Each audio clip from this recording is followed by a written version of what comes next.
Hello साथियों, नमस्कार। देखिए, आज हमारा जो टॉपिक है वो है class ninth half yearly examination सितंबर 2025, यानी कक्षा 9 अर्धवार्षिक परीक्षा सितंबर 2025 में जो आपका विज्ञान का परीक्षा हुआ है, इस पेपर को आज हम लोग हल करेंगे। ठीक, तो इसमें आपको पता है सेक्शन ए बी सी रहता है। तो सेक्शन ए में 70 प्रश्न दिए हैं, लेकिन इसमें से 50 प्रश्न आपको हल करना होगा। और सेक्शन बी में 25 लघु उत्तरीय प्रश्न हैं, जिसमें से किन्हीं 15 प्रश्नों का उत्तर देना होगा। और देखें, ये भी कहा गया है कि किसी प्रकार का अगर इलेक्ट्रॉनिक उपकरण का उपयोग पूर्णतया वर्जित है। ये सब तो निर्देश है, आप जानते हैं कि परीक्षा हाल में कुछ आप कोई डिवाइस यूज नहीं कर सकते। अच्छा, प्रश्नों की संख्या 70 नहीं 80 दी गई है। ज़रा देखें, यहाँ 1 से 80 तक वस्तुनिष्ठ प्रश्न हैं, इसमें से किन्हीं 50 प्रश्नों का उत्तर देना है। तो चलिए हम लोग पूरे के पूरे 80 प्रश्न जो है सभी प्रश्नों को हल करेंगे और थोड़ा तेज़ी के साथ कर लेते हैं। देखें, फर्स्ट क्वेश्चन ज़रा ध्यान दें।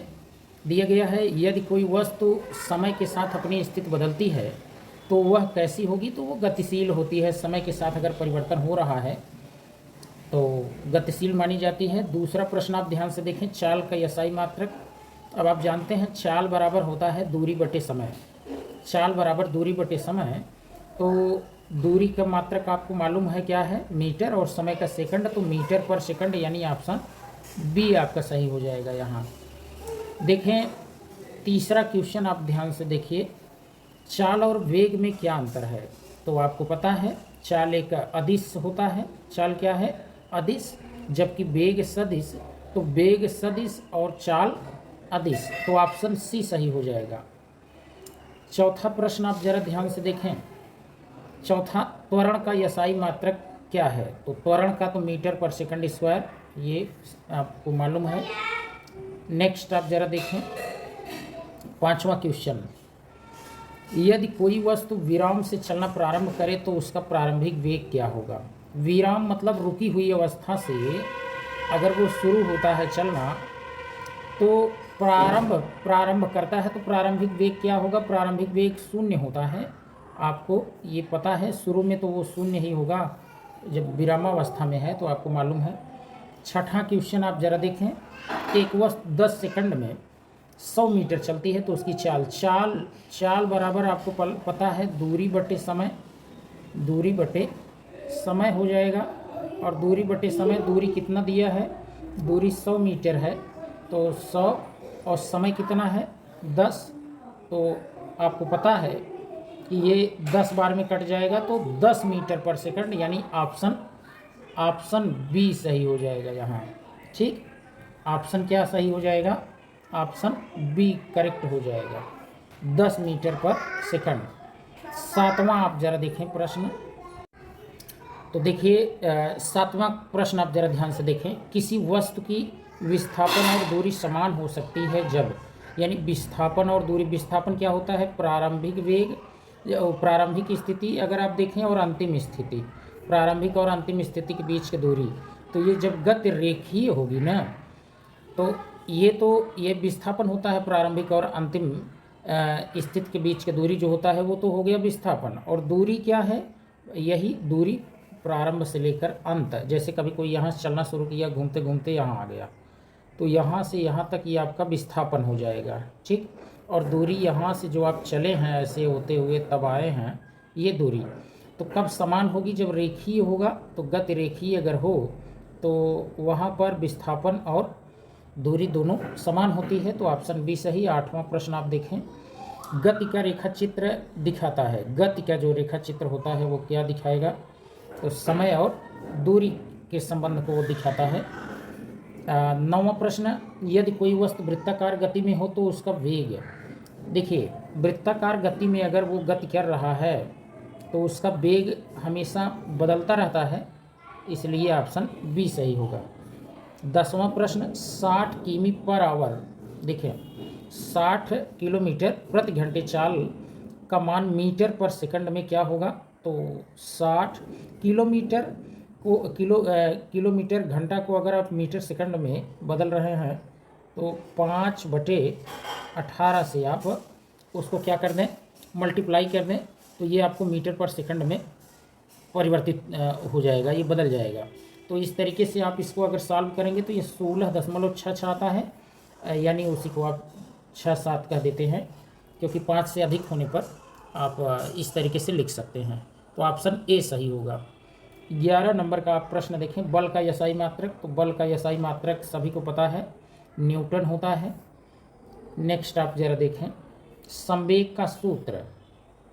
संवेग यानी कि पी से आप संवेग दिखाते हैं, P = mv होता है।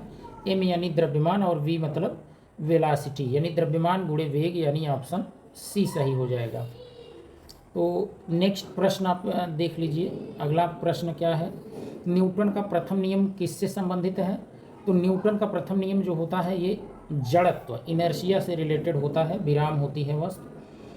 नेक्स्ट क्वेश्चन 14 नंबर का आप जरा देखें, यदि वस्तु का द्रव्यमान दोगुना कर दिया जाए तो संवेग क्या होगा? तो संवेग भी दोगुना हो जाता है। आपको पता है, अगर वस्तु का द्रव्यमान अगर आप दोगुना कर देते हैं तो संवेग भी क्या हो जाएगा? डबल हो जाएगा। ठीक, नेक्स्ट क्वेश्चन आप देख लेते हैं। 15 नंबर क्वेश्चन, दो वस्तुओं के टकराने पर कुल संवेग क्या होगा? देखिए, दो वस्तु जब आपस में टकराती है तो संवेग वहाँ पर क्या होता है? रिमेन्स कंजर्व्ड, यानी कि वह संरक्षित रहता है। क्या रहेगा? संरक्षित है। घर्षण का एक उदाहरण है ना। देखिए, घर्षण कब होगा? जब दो वस्तुएं आपस में रगड़ेंगी, अर्थात आप कह सकते हैं संपर्क बल, संपर्क होना चाहिए, टच में होना चाहिए। बिना टच के वो फ्रिक्शन नहीं हो सकता। तो friction is an example of contact force. Rocket का प्रक्षेपण किस नियम पर, ये किस नियम का अनुप्रयोग है? तो देखिए, रॉकेट जो होता है ये आगे की तरफ बढ़ता है, पीछे की तरफ आप देखते हैं कि वो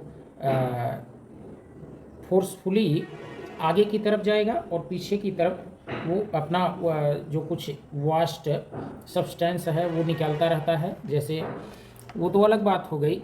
और ये जैसे कभी आप एक एग्जांपल से ज़्यादा समझ पाएंगे कि जैसे नाव पर कभी आप पानी में है तो नाव पर चढ़ते हैं तो नाव थोड़ा सा आगे बढ़ जाता है और देखते हैं कि पीछे की तरफ थोड़ा सा फोर्स आप लगाते हैं, आगे की तरफ बढ़ जाता है। तो मतलब विपरीत, आप तृतीय नियम, न्यूटन का तृतीय नियम आप कहते हैं, है ना। तो इस तरीके से आप ये बता सकते हैं। 18 नंबर का क्वेश्चन आप देखें, कार्य किस स्थिति में होता है? कार्य देखिए, जब बल लगाएं और विस्थापन हो तभी कार्य माना जाता है। तो ऑप्शन सी सही होगा। 19 नंबर क्वेश्चन, चंद्रमा पर किसी वस्तु का भार पृथ्वी की तुलना में कितना होता है? तो छठा भाग, 1/6 आप जानते हैं, ये छठा भाग। किसी वस्तु का भार पृथ्वी के किस भाग पर अधिक होगा? तो ये तो आपको पोल्स पर नज़र आता है, ध्रुवों पर अधिक होता है। ठीक, 21 नंबर का क्वेश्चन आप देखें, गुरुत्वाकर्षण स्थिरांक g का मान क्या होता है? तो g का मान इसमें देखिए, गुरुत्वाकर्षण स्थिरांक है ये कैपिटल G, तो इसका मान 6.67 × 10⁻⁻11 न्यूटन मीटर स्क्वायर प्रति किलोग्राम स्क्वायर। तो इसको याद रखे रहिए, बड़ा इंपॉर्टेंट है, ये मान डायरेक्ट पूछ लेता है। और सूत्र भी याद रखे रहिए गुरुत्वाकर्षण बल का। गुरुत्वाकर्षण बल F = G m1 × m2/r²। तो ये बी ऑप्शन आपका सही हो जाएगा। गुरुत्वाकर्षण बल दिया है यहाँ, वैसे बल होता तो बल बराबर द्रव्यमान गुणे त्वरण हो जाता। तो गुरुत्वाकर्षण बल के लिए आप बी वाला ऑप्शन लगाएंगे। द्रव्यमान का एसआई मात्रक किलोग्राम होता है, पता है ये आपको। द्रव्यमान और वजन के बीच क्या संबंध है? द्रव्यमान और वजन, तो देखें W = mg, ये पहला वाला ही ऑप्शन सही है। नेक्स्ट क्वेश्चन, किसी वस्तु का भार द्रव्यमान पर कम क्यों होता है? देखिए, कम होने का रीजन है ये ग्रेविटी, लेस ग्रेविटी, यानी कि गुरुत्व तो कम होता है, इसीलिए किसी वस्तु का भार जो है वो चंद्रमा पर कम होता है। इसको याद रखे रहें। मुक्त पतन में वस्तु का त्वरण क्या होता है? मुक्त पतन में वस्तु का जो त्वरण होता है वो 9-10, देखिए मुक्त पतन कह रहा है ना, तो देखिए हाँ, मुक्त पतन में अगर कभी भी पूछ रहा है तो 9.8 मीटर प्रति सेकंड स्क्वायर, इसको याद रखे रहिए, ठीक है। नेक्स्ट क्वेश्चन आप देखें 27 नंबर, किसी वस्तु का भार शून्य होता है जब, कब शून्य होगा? फ्री फॉल में, अगर मुक्त पतन में है वह, तो उस समय वस्तु का भार शून्य होगा, ध्यान देना है, निर्वात में नहीं हो सकता। 28 नंबर का क्वेश्चन आप जरा देखें, यदि दो वस्तुओं के बीच की दूरी दुगनी कर दी जाए तो गुरुत्व बल पर क्या प्रभाव पड़ेगा? तो गुरुत्व बल 1/4 हो जाएगा, है ना। यदि दो वस्तु के बीच की दूरी जो है वो दोगुनी कर देंगे तो गुरुत्व बल कितना होगा? 1/4, मतलब 4 भाग हो जाएगा, जिसे आप 1/4 कहते हैं। पदार्थ का सबसे मौलिक गुण क्या है? तो सबसे मौलिक गुण होता है द्रव्यमान, ये आप जानते हैं। 9th में आपका फर्स्ट चैप्टर जो है वहाँ आपको मिलेगा, जो मौलिक गुण है वह क्या है? द्रव्यमान है, ठीक। नेक्स्ट क्वेश्चन देखें 30 नंबर, निम्नलिखित में से कौन सी अवस्था में अणु सबसे अधिक गतिशील होगा? तो ठोस द्रव गैस में से पूछता तो गैस हो जाता, लेकिन यहाँ प्लाज्मा दिया है तो प्लाज्मा स्टेट में आयन में रहता है, तो वो गैस अवस्था से भी तेज होता है आयन, इसलिए ऑप्शन डी सही हो जाएगा, ठीक। नेक्स्ट क्वेश्चन आप देखें, गैसों का गुणधर्म क्या है? गैसें क्या निश्चित आकार में होती हैं? गैसें देखें संपीड्य होती हैं, उसको दबाएंगे तो दबता है, कंप्रेसिबिलिटी उसमें होती है, वो कठोर नहीं होगा। देखें इसका बी ऑप्शन होगा 31 नंबर का। 32 नंबर प्रश्न आप देखें, ठोस पदार्थ की विशेषता क्या होती है? ठोस पदार्थ जो होता है उसका निश्चित आकार होता है ना। दे आर, देखें सॉलिड जो होते हैं तो दे हैव फिक्स्ड शेप होता है, आप जानते हैं। इनका जो ठोस जो होता है उसका आकार आकृति जो होती है वो निश्चित होता है ना। नेक्स्ट क्वेश्चन आप देखें 33 नंबर का प्रश्न, जब कोई ठोस द्रव में बदलता है तो यह प्रक्रिया क्या कहलाती है? ठोस है, द्रव में बदल रहा है। ठोस मतलब जैसे आप ठोस में आइस ले लीजिए, आइस चेंज हो रहा है द्रव में, यानी कि लिक्विड वाटर में चेंज हो रहा है। तो ठोस जब द्रव में बदले तो आप सोचिए क्या हुआ, है ना, गल गया मतलब पिघल गया, जिसे आप पिघलना कहते हैं, बर्फ़ का पिघलना, वही तो हुआ, वही बात आ गई यहाँ ना। 34 नंबर प्रश्न आप जरा देखें, किस प्रक्रिया में तरल गैस में बदलता है? तरल मतलब जल, अगर जलवाष्प में बदल रहा है तो वाष्पीकरण हो रहा है ना, सिंपल है। 35 नंबर का प्रश्न देखिए, किस अवस्था में कण सबसे कम गतिशील होते हैं? तो सबसे अधिक तो प्लाज्मा होगा, उसके बाद गैस होगा, फिर द्रव, फिर सबसे कम पूछा है तो ठोस हो जाएगा, ऑप्शन ए सही हो जाएगा इसका। नेक्स्ट क्वेश्चन आप जरा देखें 36 नंबर का, बर्फ़ का गलनांक कितना होता है? तो बर्फ़ का गलनांक इसमें देखें 0 डिग्री सेल्सियस, ऑप्शन डी सही, 0। उबलना अगर पूछता तो 100 डिग्री सेल्सियस आप कह देते, है ना। अच्छा, कभी कभी यही क्वेश्चन पूछता है, जैसे केल्विन में पूछ दिया, या डिग्री सेल्सियस तो दिया ही है, केल्विन में पूछ दे, फ़ारेनहाइट में पूछ दे, तब आप इसे क्या बोलेंगे? तो याद रखे रहिए, अगर कभी फ़ारेनहाइट में पूछे तो 32, देखिए ये तो 0 दिया है, ठीक है। अगर फ़ारेनहाइट में पूछता तो 32 डिग्री फ़ारेनहाइट आप बोलते, ठीक है। और अगर केल्विन में देता तो 273, ऊपर लिख दे रहे हैं 273 केल्विन देगा, या कहीं कहीं 273.15 भी दे देता है केल्विन, तो ये माना जाएगा। तो याद रखे रहिए, इसका ऑप्शन डी सही होगा। नेक्स्ट क्वेश्चन 37 नंबर, निम्नलिखित में कौन संघनन का विपरीत है? संघनन में होता क्या है? जल वाष्प, वाष्प जो होता है वो द्रव में बदलता है, द्रव में बदल गया तो ये तो संघनन हो गया, ये क्या है? संघनन। लेकिन अगर यही विपरीत कह रहा है, क्या कह रहा है? विपरीत। तो द्रव अगर वाष्प में बदले तो क्या होगा? वाष्पीकरण। तो सिंपल सी बात है, कि यहाँ पर वाष्पीकरण हो जाएगा, विपरीत पूछा है ना। नेक्स्ट क्वेश्चन आप जरा देखें, ऊष्मा का एसआई मात्रक क्या है? ऊष्मा का एसआई मात्रक जूल होता है। क्या हो जाएगा? जूल।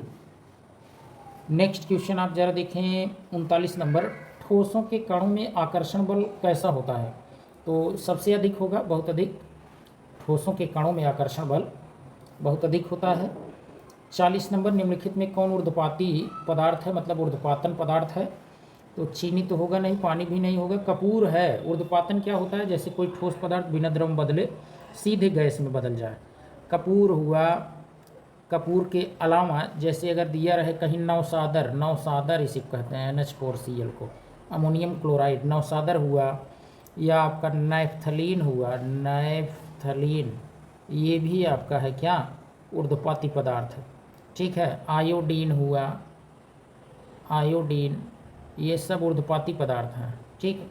कपूर हुआ, कर्पूर लिखा है वही, कैम्फर। 41 नंबर क्वेश्चन आप जरा देखें, वाष्पन की प्रक्रिया से उत्पन्न होती है। वाष्पन, वाष्पन से आप जानते हैं ठंडक होता है गर्मियों में, इसलिए सूती कपड़े पहनते हैं जिससे वो पसीने को, यानी स्वेद जो जिसे आप कहते हैं, उसको एब्जॉर्ब कर ले, और उसके बाद जैसे ही आप फैन चलाते हैं या हवा चलती है तो वही वाइपर बनकर निकलता है, तो उससे ठंडक आपको मिलती है ना। नेक्स्ट क्वेश्चन 42 नंबर का क्वेश्चन आप देखें, शुद्ध पदार्थ होता है कैसा? तो एक ही प्रकार के कणों से बना होता है ना। एक ही पदार्थ, शुद्ध पदार्थ क्या होता है? तो एक ही प्रकार के एक कण से मिलकर बना होता है, या समान प्रकार के कण से मिलकर बना होता है, कह सकते हैं। 43 नंबर क्वेश्चन, मिश्रण क्या होता है? मिश्रण तत्व, यौगिक और ऐसा तो कुछ नहीं, ये डी वाला ऑप्शन जो है यही सही है।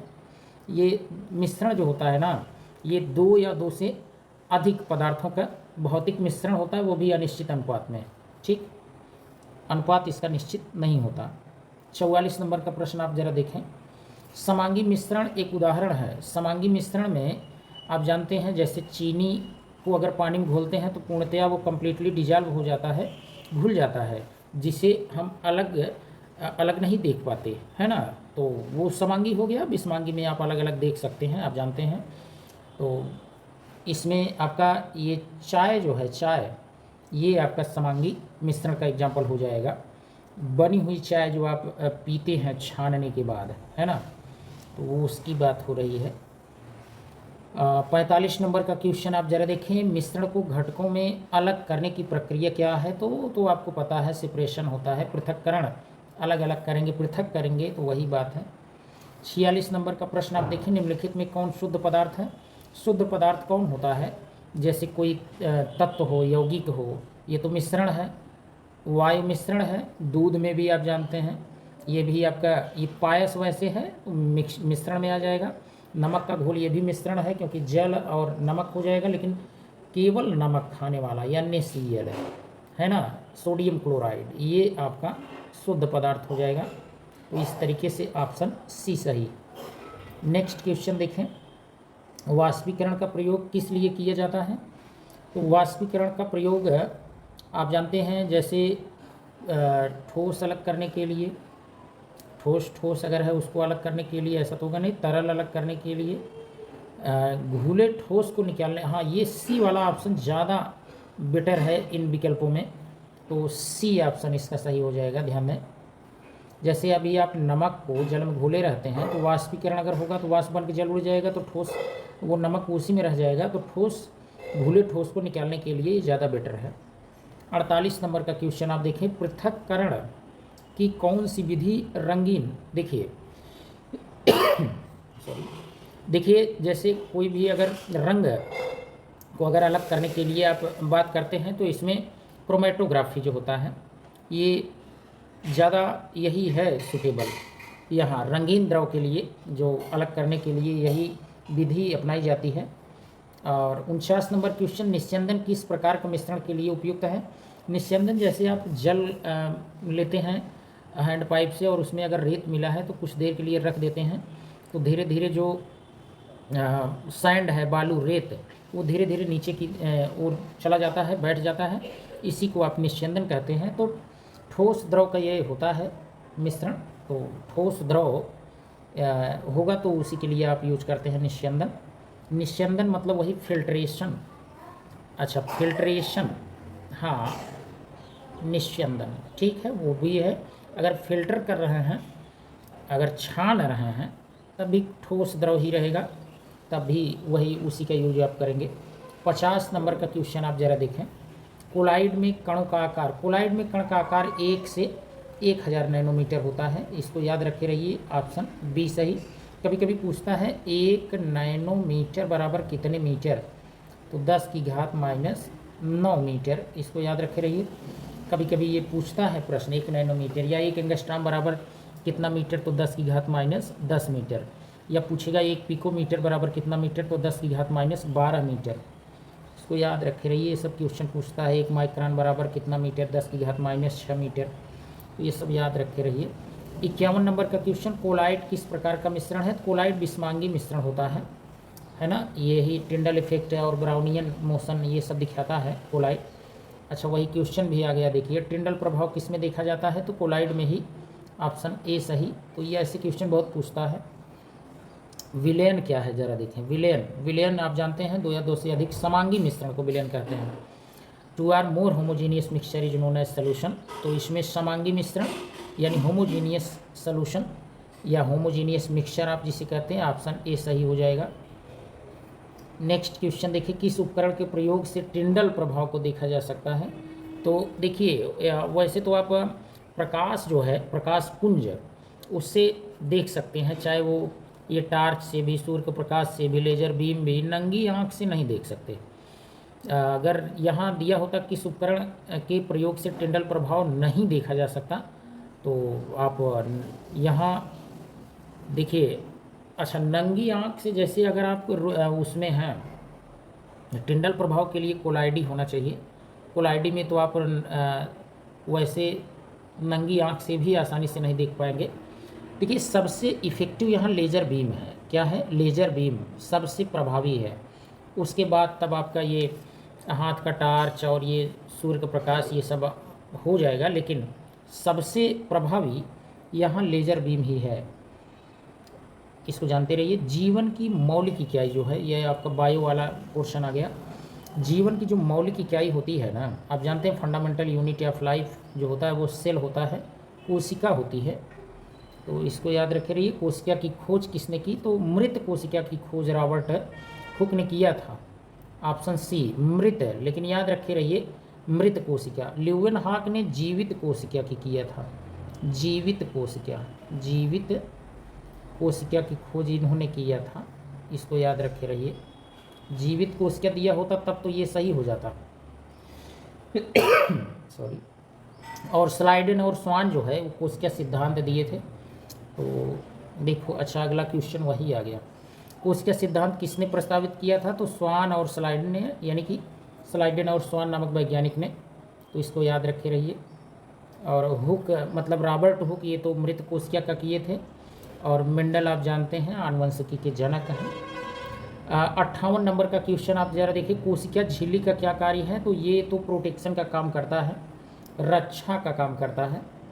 नेक्स्ट क्वेश्चन 59, किस कोशिका अंगक को कोशिका का शक्ति घर यानी कि पावर हाउस ऑफ सेल, ये माइटोकॉन्ड्रिया ये ही होता है, आप जानते हैं। 60 नंबर का प्रश्न आप जरा देखें, लाइसोसोम को किस नाम से जाना जाता है, तो सुसाइडल बैग, आत्महत्या की थैली, ऑप्शन सी सही हो जाएगा। नेक्स्ट क्वेश्चन देखें 61 नंबर, पादप कोशिका में कौन सा अंगक बड़ा होता है, तो पादप कोशिका में बड़ा अंगक जो होता है ना, वो वैक्यूल होता है, जिसे आप रसधानी कहते हैं। इंपॉर्टेंट क्वेश्चन है, पूछता है क्लोरोप्लास्ट का कार्य है।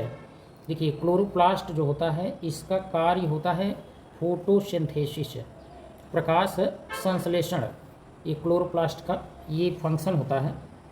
और कोशिका में प्रोटीन संश्लेषण कहाँ होता है, तो ये तो राइबोसोम में होता है। ये सिंपल क्वेश्चन है, ऑप्शन सी सही हो जाएगा। नेक्स्ट क्वेश्चन 64 नंबर, कोशिका का नियंत्रण केंद्र कौन सा है, तो कोशिका का नियंत्रण केंद्र न्यूक्लियस होता है, नाभिक, ऑप्शन सी सही हो जाएगा।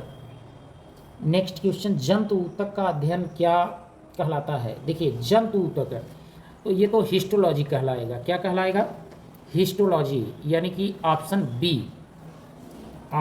बी सही हो जाएगा, ध्यान दें। हिस्टोलॉजी, ऑप्शन बी करेक्ट हो जाएगा। अगर कभी पूछ ले क्वेश्चन में आपसे कि एंथोलॉजी क्या है, एंथोलॉजी, तो एंथोलॉजी जो होता है इसको याद रखे रहिए, ये होता है आपका फ्लावर और फ्लावरिंग प्लांट का स्टडी के लिए ये एंथोलॉजी होता है। तो इसको याद रखे रहिए अगर कभी एंथोलॉजी पूछता है तो ऐसा क्वेश्चन थोड़ा सा याद रखे रहें। जाइलम, जाइलम जल का परिवहन करता है, जैसे जाइलम जैसे जल, याद रखे रहिए। Transport of water, option B सही होगा। 67 नंबर क्वेश्चन आप देखें, दृढ़ता प्रदान करने वाला ऊतक कौन सा है? दृढ़ता मतलब मजबूती, और दृढ़ता कौन प्रदान करेगा? स्क्लेरन, स्क्लेरन काइमा जो होता है, ऑप्शन सी, इसको याद रखे रहिए, ये बड़ा इंपॉर्टेंट है, ये पूछता है। और एक क्वेश्चन देखें 68 नंबर का, स्क्लेरन काइमा ऊतक की कोशिकाएं कैसी होती हैं? तो ये डेड होती हैं। कैसी होंगी? मृत होती हैं। यही कठोरता भी आप जानते हैं प्रदान करती हैं, तो ये ऑप्शन सी सही हो जाएगा। नेक्स्ट क्वेश्चन आप ज़रा देखें 69 नंबर, फ्लोएम, फ्लोएम, फ्लोएम जो होता है वो आप जानते हैं फ्लोएम में उपस्थित नहीं होता है। अच्छा, प्रश्न देखिए, प्रश्न में फ्लोएम में उपस्थित नहीं होता है, तो फ्लोएम में देखिए बास्ट फाइबर जो होता है ना, बास्ट फाइबर, इसी को आप फ्लोएम फाइबर भी कहते हैं, ये उपस्थित नहीं होता है, लेकिन प्राइमरी फ्लोएम में उपस्थित नहीं होता है। और ये जो कंपेनियन सेल आप देख रहे हैं ना, जिसे आप सह कोशिकाएँ कहते हैं, ये एब्सेंट होता है जिम्नोस्पर्म में, जिम्नोस्पर्म में ये एब्सेंट होता है, इसको भी याद रखना जरूरी है। नेक्स्ट क्वेश्चन 70 नंबर, त्वचा की बाहरी परत किस प्रकार का ऊतक से बनी होती है? तो ये तो एपिथेलियल टिश्यू से मिलकर बनी होती है, इसको याद रखते रहें, एपिथेलियल टिश्यू। 71 नंबर का क्वेश्चन है, रक्त एक प्रकार का है, ये तरल संयोजी ऊतक है। रक्त जो होता है ये फ्लूइड कनेक्टिव टिश्यू होता है, तरल संयोजी ऊतक होता है। 72 नंबर का क्वेश्चन, कौन सा संयोजी ऊतक मांसपेशियों को हड्डियों से जोड़ता है?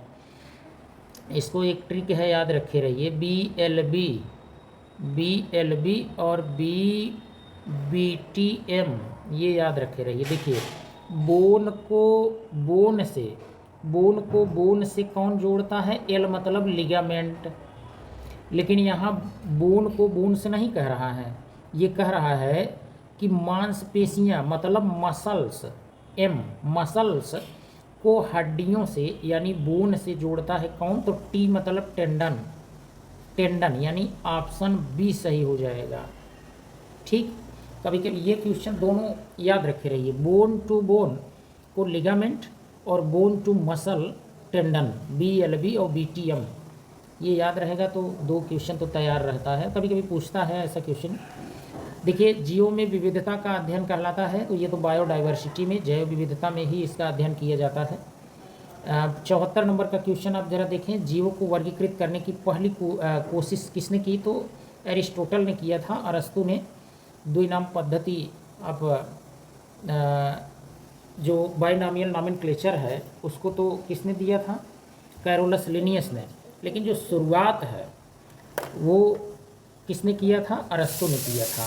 तो द्विनाम पद्धति अगर पूछता तो कैरोलस लिनियस कह देते। नेक्स्ट क्वेश्चन 75 नंबर का, वर्गीकरण की 5 जगत प्रणाली किसने दी? तो RH व्हिटेकर, ये प्रश्न बहुत फेमस है, RH व्हिटेकर ने दिया था 5 किंगडम क्लासिफिकेशन, और बहुत पूछता है ये ऐसा क्वेश्चन, ध्यान दें, ये पूछता है तो इसको याद रखे रहें। RH मतलब रॉबर्ट H व्हिटेकर, और इन्होंने 1969 में ये इन्होंने दिया था। और ये आप जानते हैं, इसको भी याद रखिए क्या क्या इन्होंने दिया था। इसका एक ट्रिक है,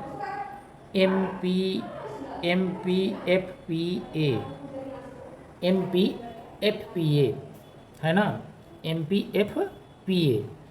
तो M मतलब मोनेरा, P मतलब क्या हो जाएगा यहाँ? P मतलब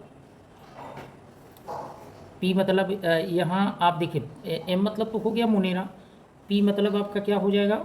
जैसे इन्होंने ये P से आप इसको देखिएगा, P से भी तो मुझे इस समय अभी थोड़ा सा कन्फ्यूजन हो रहा है। दूसरे वाले जो P है ना, F मतलब आप जान रहे हैं, रुकिए इसको हम चेक करके ही आपको बता देते हैं। तो इसमें आपको देखिए एम से मोनेरा और पी से आपका हो जाएगा प्रोटिस्टा। इस पी का मतलब प्रोटिस्टा, एफ मतलब वही फंगी जिसे आप फंजाई कहते हैं, और पी मतलब प्लांटी, और ए मतलब एनिमैलिया, है ना। तो मोनेरा हो गया, प्रोटिस्टा हो गया, फंगी हो गया, प्लांटी हो गया और एनिमैलिया हो गया। तो इस तरीके से ये आपका MPFPA याद रखे रहिए, ये दिमाग से कभी कभी ये उतर जाता है, इसको याद रखे रहना है। 76 नंबर क्वेश्चन देखिए, उसी से पूछ लिया, मोनेरा जगत में जीव कौन कौन से आते हैं। तो इसमें प्रोकैरियाट आते हैं जितने भी होते हैं, जैसे आपका इसमें बैक्टीरिया आ जाता है ना। बैक्टीरिया जो होता है वो इसी मोनेरा में ही आ जाता है, ठीक है, प्रोकैरियोटिक में, याद रखे रहें। फंजाई में पोषण का तरीका होता है। तो फंजाई जो होता है ये आपको पता है, ये परपोषी होते हैं, हेट्रोट्रॉपिक होते हैं, डेड एंड डिकेइंग, जो मृत जिसे आप कहते हैं, जैसे डंग उंग पे जानवरों का जो वास्ट सब्सटेंस है, गोबर, उस पे उग जाता है। तो ये परपोषी होते हैं, ये हरे नहीं होते, अपना भोजन नहीं बना पाते। नेक्स्ट क्वेश्चन देखिए 78 नंबर, प्रोटिस्टा के जीव होते हैं। प्रोटिस्टा जो होता है वो यूकैरियोटिक होते हैं। कैसे होंगे? यूकैरियोटिक, ठीक। फर्न किस श्रेणी में आता है? देखिए बड़ा इंपॉर्टेंट क्वेश्चन है, इससे संबंधित थोड़ा सा आपको और भी कुछ जानकारी दे दिया जाए। देखिए जैसे इसका तो टेरिडोफाइट सही हो जाएगा। क्या सही होगा? फर्न किस श्रेणी में आता है? टेरिडोफाइट में आ जाएगा। ऑप्शन सी सही है। लेकिन अगर कभी आपसे पूछा जाए ब्रायोफाइटा, तो ब्रायोफाइटा में मॉसिस आ जाता है, मॉसिस आ जाएगा, लीवर वर्ट आ जाएगा, है ना। ब्रायोफाइटा में मॉसिस और लीवर वर्ट आ जाते हैं। और थाइलोफाइटा जो होता है ना, इसमें आप जानते हैं जैसे थाइलस लाइक स्ट्रक्चर होता है, तो इसमें एल्गी, नॉन वैस्कुलर प्लांट आते हैं, एल्गी आपका हो गया। और जिम्नोस्पर्म जो होता है, जिम्नोस्पर्म में आपका नॉन फ्लावरिंग प्लांट आ जाएगा, है ना, जिम्नोस्पर्म में। एंजियोस्पर्म में आपका फ्लावरिंग प्लांट आ जाता है। तो याद रखे रहिए। अगर आप नए हैं तो चैनल को ज़रूर सब्सक्राइब करिएगा, इससे आपको बेनिफिट मिलेगा, और पढ़ने वाले बच्चों को भी आप इसको साझा कर दीजिएगा।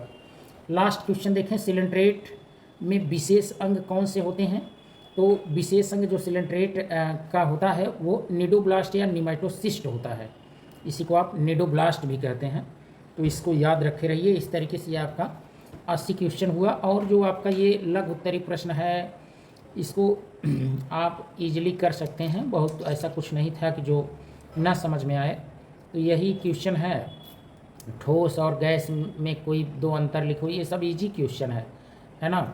ठंडक पसीने आने क्यों मिलती है, अभी बीच में हम लोग बात भी किए थे, समांगी विसमांगी का भी पूरा वीडियो जो लोग देखे। कोलाइड के कोई दो गुण लिखना है तो आप पता है, टिंडल इफेक्ट दिखाता है, ब्राउनियन मोशन दिखाता है ना। बहुत से इस तरीके से गणनांक क्वथनांक में अंतर, एकदम इजी क्वेश्चन पूछ क्या है। तो ये सब आप इजीली कर सकते हैं। तो आज के लिए इतना ही, धन्यवाद। अगर आप नए हैं तो चैनल को ज़रूर सब्सक्राइब करिएगा और अपने मित्रों को भी साझा करिए।